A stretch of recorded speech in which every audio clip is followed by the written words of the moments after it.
Dawn, thanks so much for having us. Welcome to the pool. Thank you. This is so exciting. Tell me about your shop. So this is my pop-up shop on Monmouth Street in the Seven Dials, and I can't quite believe that it's happening. It's like this location is the kind of location that you could only ever aspire to having if you were a clothing brand, but I've got it for a few weeks. So we had a launch party last night, and I just kept having these really out-of-body moments where I was like, this is my party, these are my clothes, this is my thing happening. So, I mean, it's awesome. I've only been online up until now. So people see this stuff online, but they're a bit nervous to buy. So I have loads of people coming in being like, I've been looking at this for ages. And they can actually touch it. And try it on and buy it, which is great. And they do buy it, which is the best bit. Okay, so take us back a bit. I mean, your love of vintage is well documented. You've done TV shows, you've written a book, there's the columns, and obviously the label. When did it all begin? Well, I think it was always there. So I was brought up in Guernsey, and my aunt and uncle who brought me up, they lived in London in the 60s, and my uncle's side of the family are furriers by trade, and so dressmaking was a huge part of what they did. And my auntie dressed windows on Bond Street, and so all throughout my teenage years they'd always talk about the 60s in London and the fashion and the charm and the way that clothes used to be made, and you know, the style icons. All of our style icons like Twiggy and Jean Shrimpton, and it was always talked about. Clothes were always something that were quite nostalgic in our house, and my auntie would kind of show me her old vintage clothes, and there was always a story behind everything.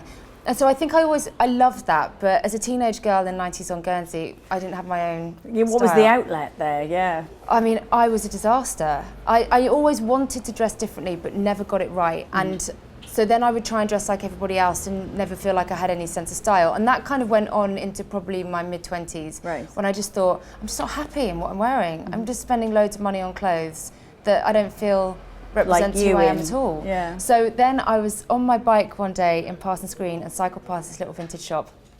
And I went in, and it was a mess. And it stank a little bit of like that mustiness, which I've come to love, like an old book. And I just found these like 70s and 60s dresses that were way different to anything that I had in my wardrobe, and I bought them and I wore them, and I thought, this is it, this is my style. Really? I've never looked back. You had like a proper I had a proper epiphany. moment, yeah. Is that the word? Yeah. Epiphany, yeah. An epiphany? I had a fashion epiphany. Well, I just finally felt like I wasn't wearing what everybody else was wearing, yeah, and that was just a massive relief. And also, like I said before, like that nostalgia of clothes. I like thinking, where's this dress been before me? Like, whose was it? What was she doing the day she wore this? And you know, I love all that.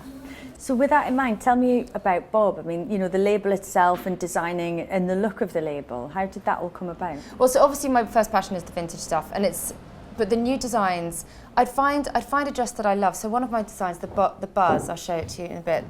The Buzz dress was inspired by this $5 dress that I found scrunched up on the floor in a flea market, and the fabric was horrible. There was just something in the shape of it that I thought, this could be better. And so suddenly I've rebuilt it into this new style. So a lot of the complaints about vintage are the fact that people don't like the fabrics because there's a lot of polyester, and the other one is that people can't find sizes that they like. So my whole ethos with Bob is I'll take those classic styles, make them in lovely fabrics and in all sizes. And so it just kind of opens up that style for people. And also, I think because of my upbringing, of the fact that I was brought up by people who make clothes, I really wanted to do it. You know, I'm not a technical designer, I didn't study it, and I can't pretend to be, but I know what I like. So I'll put like a vintage dress on a mannequin and I say, I want the bottom off that, I want the shoulders off that, I want the waist off that. And I just blend them all together and suddenly I've got my perfect dress. And that's kind of how I'm doing it. But I couldn't resist not doing my own stuff.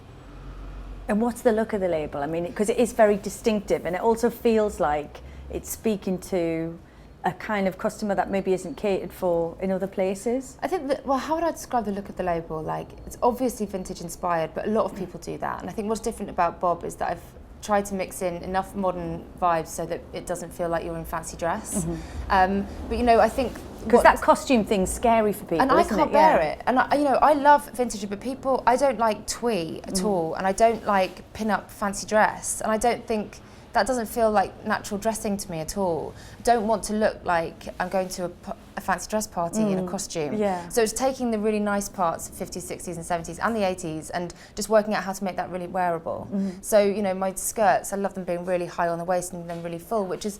I mean, like, amazing. Yeah, just really perfect. 50s shape, Yeah. but just kind of just not dress up. And what about the future, you know, for vintage? Do you think that it's a trend that will continue? Well, I think what you realise is that most of the high street is inspired by something that's happened before. So vintage is everywhere, but it's just kind of fun to have an original.